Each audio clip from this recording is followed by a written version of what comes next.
It's been 5 years. That is pretty crazy. I'm getting old now.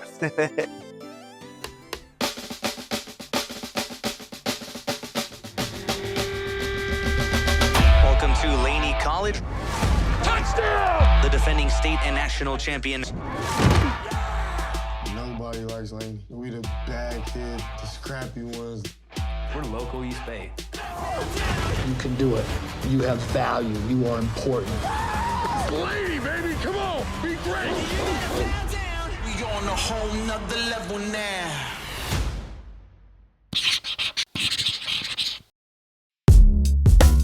Yeah, Last Chance U kind of changed my life. I never knew what the impact it would make on my life and everybody else's life, you know. I had just turned 60, and my wife had surprised me with a trip to go skiing in Colorado. And I get off the plane in Denver, and I check my emails, and there's a email from the producers of Last Chance U. I'm like, whoa, wait a minute here. So, you know, we were kind of talking, so I asked my wife, because we obviously had seen the show before, and my wife goes, no, you can't do this show. My oldest daughter, a Stanford grad, by the way, she goes, Dad, you can't do this show. My youngest daughter, my baby, who's also in athletics, right? She goes, Daddy, you've got to do this show. Like, oh, wow. Similar to you, I had every CEO in the state was like, absolutely, you should never do it. Like, you know, you'd be silly to like, you know, do it. But like, I think I just believed in you so much and what the program was. I believed in our college. I just knew that the story of our students in Oakland and what California community colleges were about. And I think you and I got on this thing very early on where we were like, it isn't Last Chance U, right? It's gonna be first chance, best chance. That first chance, best chance. And I think that was sort of what did it, is that we were like kind of controlling the narrative from the beginning about how we wanted to frame, you know, the college, Laney athletics, Laney football, you, and the story of what we were trying to do here. And so I think that made me feel like very secure in going forward. When the camera's actually on you, it's a different feeling. It's how I move, like what did I do wrong? Just like, don't say the wrong words because this can follow you for a lifetime. So it was weird at first, but then like I said, like the first 2 weeks, it was just weird. And then after that, it was just kind of normal, to be honest. And it's pretty hard saying that, just when you waking up until you go to sleep, it's a camera on your face, like I want to say almost 24/7. No, I didn't feel famous at all. Man, when it first aired, I really couldn't believe it, but it was just it was a good feeling to have, you know, like everybody around me showed me a lot of love. I was happy to see my kids on there, my mom, you know, just I knew that's the reason why I did it, you know what I mean? Just so that we can look back on life and, you know, we can see the struggles that we went through. Like, even when they came around, I wasn't really tripping as Beam. I was really the one that was like, no, I'm cool off this, you feel me? Like, but he was like, this is so much opportunity for you and your family. You don't know what kind of life changes this could have on y'all, like, and your story is gonna mean a lot to people out there. So he really pushed me to go through with it, you know what I mean? Then remember, they drove me crazy though, like when they were on campus, because remember I was so vigilant about like how they drove, and I wouldn't allow them to drive on campus. Yes. The hard hand. But you never know where they show up, right? I know. Yeah, it was a little out of the ordinary. You know, you're walking into the building every morning, getting mic'd up, and everywhere you look, there's a camera over your shoulder, so it took a little while to get comfortable with. One of the things that everybody asked about how was, so the first day, I kicked them out of the building the first day because they ended up like they snuck in, somehow got my office open to go have lunch on my deck. Like, what? You don't go anywhere without asking. Yeah. But then they become part of your family. Yeah, they were. Right? Because you get to know them so much, because you see them every day. Yeah. And people don't realize there was probably 30 people on our campus on it daily, but on game day, it probably tripled to 90 to 100. The other thing is, again, so the cameraman grew up right over here in Oakland, went to McChesney and a Brewer, and you start to talk to and like I'm giving them advice. They're asking me, well, I haven't talked to my father in years, and he thinks I'm a bum, but look what I'm doing.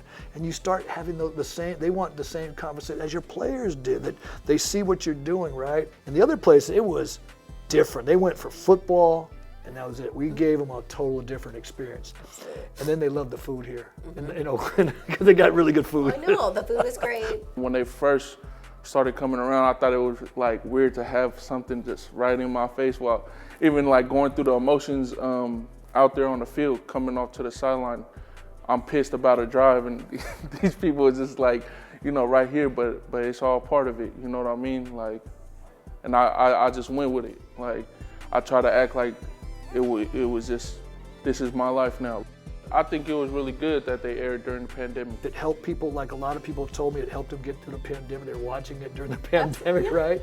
So I think we did our small little part of it. I mean, football was canceled, all the spring sports, all the fall sports got pushed back, so just being able to see football on the screen, you know, during that time, it felt good, you know what I mean? Our time was so special because the whole world was watching, because we was in a pandemic, it was shut down, so everybody's watching from the world, like the Netherlands. I got love from Ghana. I got like love from different continents, and people really reaching out to me. It was so crazy to me, and like I never really understood the importance of what just happened. I never understood until later on. My mom told me just like the whole world saw your story and see how great of a man you became. So it was a great experience. And then I, finally watched the whole thing, so I binged it. It was, and I was so proud.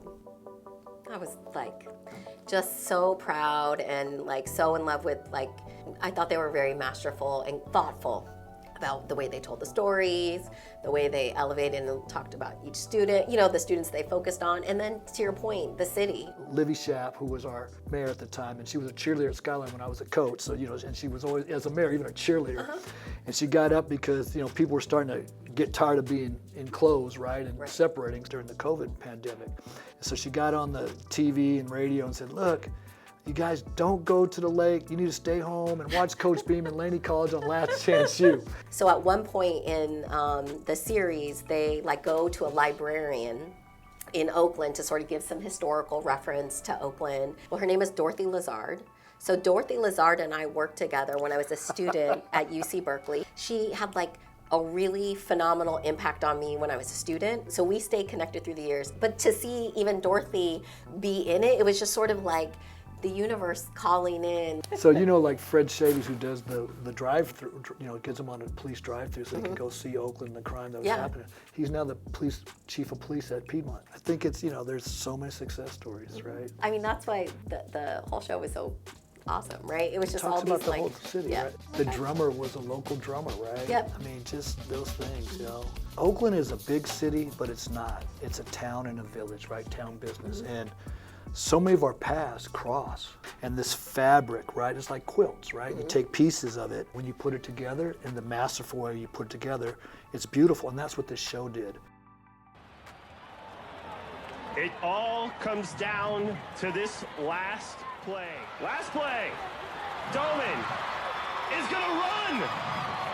That's it. The Laney College Eagles are the 2018 state champions. Man, it was, just coming off that national championship run and going into 2019. A few players went on to D1 instead of, because they had an extra year to play with us. And then we had a lot of injuries involved, just throughout the season. But y'all saw on TV just how it was every day. Like, it's a close brotherhood. We wasn't even faking it for the camera. Like, that's just how we naturally were and stuff like that. So it's kind of crazy how when people finally saw the show air on, some of my boys from Laney called me mad at me.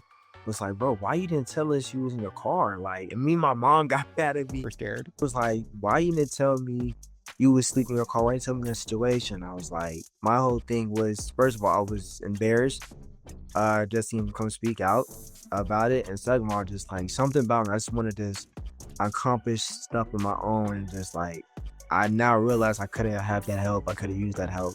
I would say for me, sometimes I looked at it as a blessing and a curse, but it's always going to be a blessing. It's always going to be a blessing. Just showing the whole world my story and seeing how many people that I impacted I don't even know about. Seeing them text me and be like, you inspired me so much when I'm just a kid just trying to play ball. And people still text me like, but keep going, you're a beacon of hope. I think it was really good for us. For me specifically, just again fighting through adversity. You know, what are you gonna do during the hard times? You're gonna fold and you know, go the other way, or stick it out with your team and play every game like you're gonna win. You know, Coach Beam and that whole staff, they helped me instill that confidence in me. When I went to Laney, it was a different sort of confidence instilled in me, different sort of beast that was instilled in me, helped me, and Coach Beam helped create that. With his ultimate confidence and his ultimate confidence in me and his other players, it was just, he helped us be football players, to be males. Like, we can tackle this world. We've been through a lot, especially at Laney. So if we can tackle this, we can tackle the world head on. We know ourselves. Coach Beam, great coach. Once again, he's the Godfather of Oakland. He helps out with everybody. I'm forever grateful for Coach Beam. I'm kind of sad seeing him not be a coach no more. It's like a surreal moment for him to finally see him like hang up the whistles. If I haven't told Coach Beam a lot, because he texts me every now and then to see how I'm doing and stuff like that. He's the only coach he's one of the few coaches that still keeps up with me, see what I'm doing, ask how I'm doing, and stuff like that. Without Coach Beam, it would have been a different story for me. So I really appreciate him. I mean, he does call and check and see how I'm doing. And Beam, I mean, for me, ultimately, and I go back and see Beam as much as I possibly can. We talk easy. Right now, probably like during the season, maybe like once a month. But when I'm home, shoot, I may see him 4 to 5 times a week. So we talk all the time. Beam is still like a big role model in my life. We talk about finances, how to save money, and how to make money. It's never about football with Beam anymore. And I think since I've known Beam, it's never really been about football. It's always been about who I am as a person and how I carry myself. So I still look up to Beam, and we still have those type of conversations because he's just that type of guy. I work for Alameda County Probation. I'm a juvenile institutional officer over there. Yeah, I try to change lives over there, care for the kids, try to be consistent in their lives because that's what they lack, and just try to show up every day. So what was it like coaching this young man? It was a challenge because he had so much potential, and because of his life circumstances, you know, he had to take care of some other things, and that's what we said. We will support you. If you got to watch your daughter, bring her to practice, didn't we? I'll push the stroller around. If you got to bring her to class, bring her to class. We'll work it out. When New shows up with his kids, I found him at Walmart. I do, come and play. Oh, I got this. No, you know, we get financial aid. Let's do this. He is now got a son now. So he had the 2 girls, what we all see in Last Chance Shoot. Now he has a son. He's working with probation. Yep. He's got a great job. He's coaching now at Laney. He's getting a master's program. His wife is able now to not do nails, but work at home and take care of the kids, and help them because of what Laney gave him. Because he was working at Walmart, for God's sake, and he got a degree paid for, scholarship, right? And that's what we offer. You got a 92% graduation transfer rate. It's not about going to the NFL. And we do have people, there's no doubt. I mean, I've had 30 plus people go to the NFL. But it's what we do. When these young men or young women can give back to their own families. Generational impact. 100%. It's almost like we talk about generational wealth, but I like the generational impact because it is, you're building it over time. And we've always said this, it wasn't just the coaching on the field, It was the relationship and the nurturing and the building, and I think that's what Laney's been about, that's what you're about. But I also, again, let's not lose sight of the young men that it portrays. Oh my gosh, so. seeing those guys, I see them all now except for one. I don't see RJ. You know, he kind of left out of the way, but we left in good terms. You know, I see Nude. We got, you know, Dior. He's in Mexico playing professionally. He's all fired. He graduated from Hawaii. And then, you know, Ray's with the Saints. And so him and his brothers with the Bears. So, you know, we get to see them. And so the story still lives on, and it's going to continue to live on. Mm-hmm. Absolutely. Absolutely. Well, it's kind of hard to follow an Oakland legend. So we're just hoping to try to get out here and grind every day and, you know, keep the Laney moving forward the way he moved it forward for many years, and really just trying to supply support to our student athletes daily. I think we have a ton of buzz going around our program right now. We're very excited. We've hired a great group of coaches, coaches that have gone down similar paths as our student athletes are going down right now. So they're great mentors to our students. And I think, you know, it kind of shows we have 150 student athletes right now. So there's a lot of buzz going around what we're doing. So we're hoping to make Coach Beam proud. I think for Josh, you know, he's going to bring in his own way of doing things, and I'm going to support as best I can. You know, he was been here a long time, and, you know, I don't, you know, everybody else, well, are you worried? No, he's going to be Josh, and I want him to be Josh. I'm John Beam.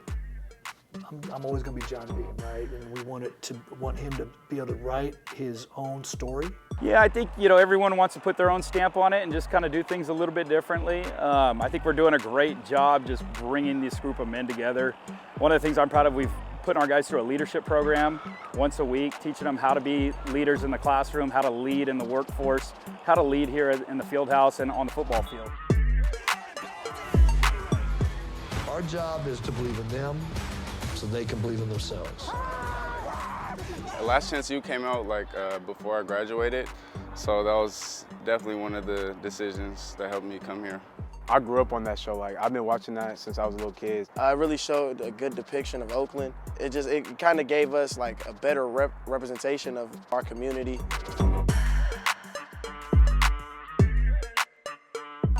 What brought me to play football at Laney College was being from Oakland. It's just the environment, the people. Laney was the powerhouse of junior college football when I was a kid. Whenever I came to Laney, I just it felt like home.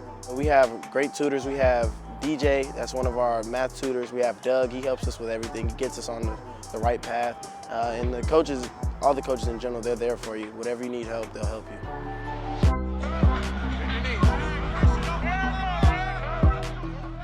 I'm definitely excited. It's a whole new culture. Love the coaching staff, and definitely a team to be looking out for. We're getting tighter as a team and as a family. It feels like everybody has each other's backs. I feel like we have a really good chance to make a state run, and I believe that we have the guys for it.